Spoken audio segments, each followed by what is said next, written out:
Nesse vídeo aqui eu quero falar sobre duas empresas que são fortes na carteira do Barsi e também da sua filha, da Louise. São, respectivamente, o maior investidor pessoa física da Bolsa e sua filha, que faz um trabalho muito bom de educação financeira e que tem muitos analistas otimistas com essas ações. E aí a nossa ideia aqui no Clube do Valor, além de revelar quais são essas empresas, é te explicar por que tem muita gente otimista com elas, inclusive o Barsi e a Louise, e te mostrar o que as nossas estratégias quantitativas de seleção de ações, tanto de ações baratas quanto de ações boas pagadoras de dividendos, dizem sobre essas ações. Com o objetivo de mostrar como quem investe com uma estratégia clara, e não precisa ser a nossa, tem muito mais clareza na hora de saber quais ações comprar e quando vender. E é por isso mesmo que eu vou passar a bola aqui pro Filipão, meu sócio no Clube do Valor, que ele vai te contar melhor essa história. Vamos lá, a primeira empresa aqui do vídeo de hoje, ela nos últimos 6 meses, ela tá caindo um pouco mais de 7%, sendo que se a gente pegar um período mais curto, final do ano passado até aqui, a queda já é de praticamente 23%. Então, só nesse ano é quase 25% de queda. É uma queda forte, ela tá despencando. A gente tá falando da AES, de código AESB3. E a primeira coisa que a gente quer entender aqui sobre a AESB é por que ela foi rebaixada para venda pelo banco UBS recentemente, aqui em abril desse ano. Quando a gente vai prestar atenção na tese por trás dos analistas dos bancos ali, existem duas principais razões que fazem com que eles vejam venda para a AESB agora. O primeiro deles é o fraco desempenho que a empresa vem apresentando. E aí, para contextualizar, a AES ela é uma empresa geradora de energia elétrica no Brasil que, por si só, por estar nesse segmento, ela carrega um risco diferente das outras empresas de energia do país. Isso porque a AESB, antes de produzir a energia que ela vai vender, ela primeiro vende a quantia que as empresas ou quem está comprando dela quer e depois ela passa para a produção. Só que um dos piores cenários para uma empresa que gera energia é quando ela vende uma quantidade de 100, por exemplo, e só consegue produzir 80 daquela energia. Esses 20 que ficaram faltando, ela precisa ir no que se chama de mercado livre, comprar mais energia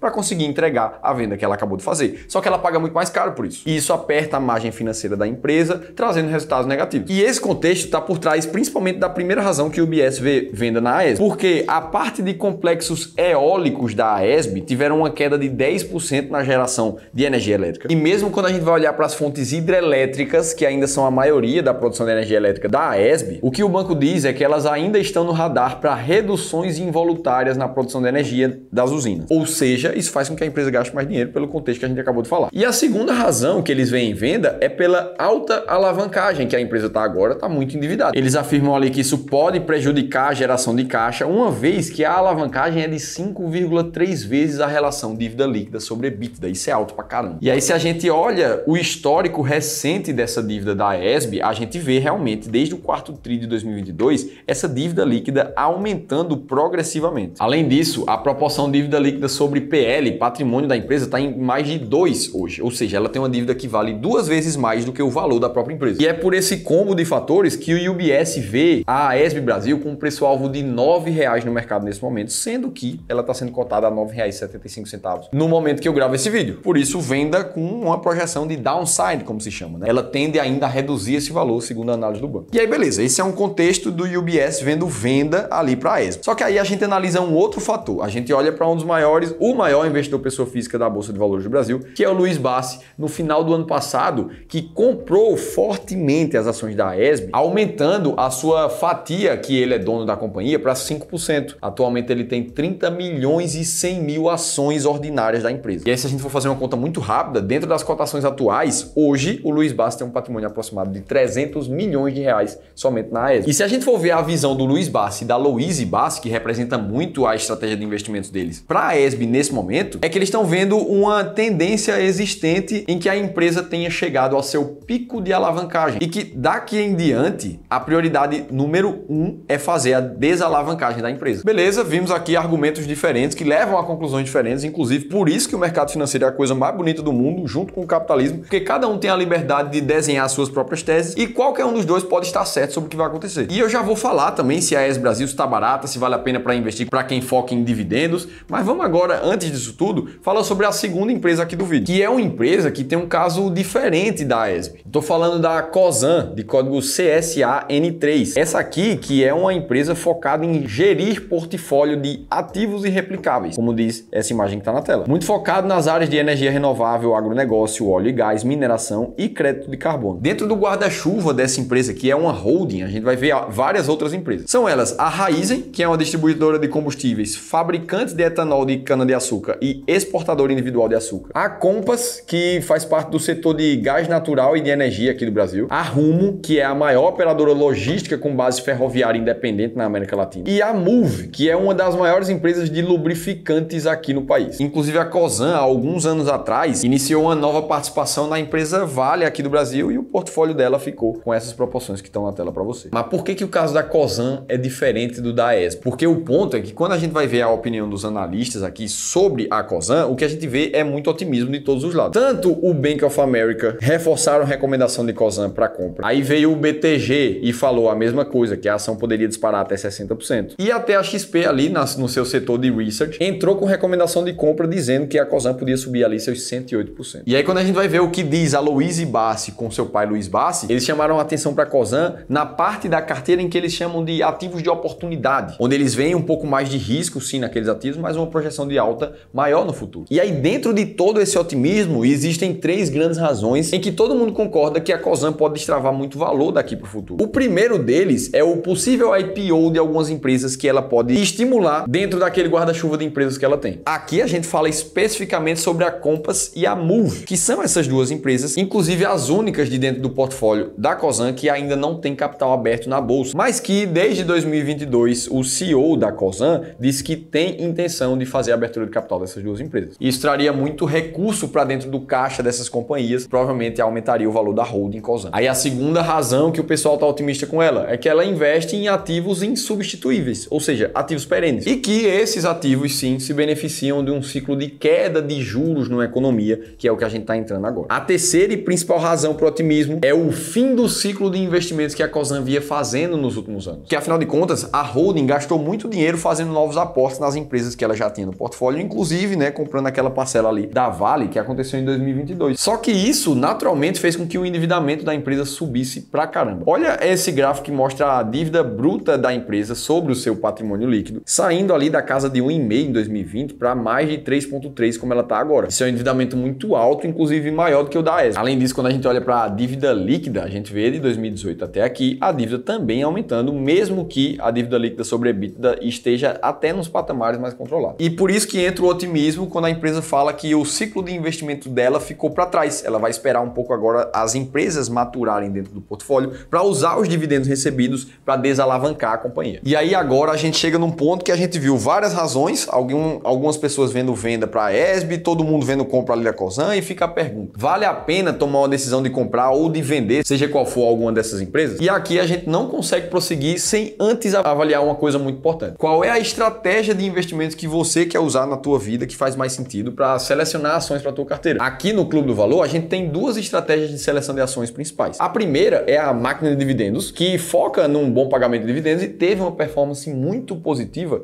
de mais de 22% ao ano nos últimos 25 anos. Ou seja, mostrando ali que os critérios da estratégia já funcionaram muito bem no passado. A segunda é a estratégia das ações mais baratas da bolsa, que visa sim comprar as 20 empresas que estão mais descontadas em cada momento da bolsa e que também teve uma performance muito boa nos últimos 30 anos, tendo uma rentabilidade de 5 vezes quando comparada com as ações mais caras da bolsa. Isso demonstra também que investir com esses critérios faz muito sentido. O ponto é que cada uma dessas estratégias serve para investidores diferentes. Um que quer um fluxo maior de dividendos, o outro que quer um pouco mais de risco, menos dividendos, mas um potencial de retorno maior no futuro. Isso é 100% uma questão pessoal de perfil de escolha. Agora, se você não se sente seguro completamente sozinho para tomar essa decisão, ou muito mais, se você não sabe se é hora de comprar renda variável, se é hora de comprar renda fixa, até mesmo se você não tem certeza se a tua carteira de investimentos foi bem montada por você mesmo ou pelo seu assessor de investimentos, se algum desses pontos é o teu caso, eu tenho uma solução perfeita para você. Clica aqui nesse botão que vai aparecer aqui em cima ou no primeiro link da descrição do vídeo para você participar de uma análise de carteira gratuita junto com um dos nossos especialistas do Clube do Valor. Ele vai tirar 1 hora do tempo dele para dedicar para a tua carteira e entender o que é que você pode melhorar para investir cada vez melhor. No mínimo, você vai ter uma segunda opinião de um profissional que faz isso todos os dias no mercado. Clica lá,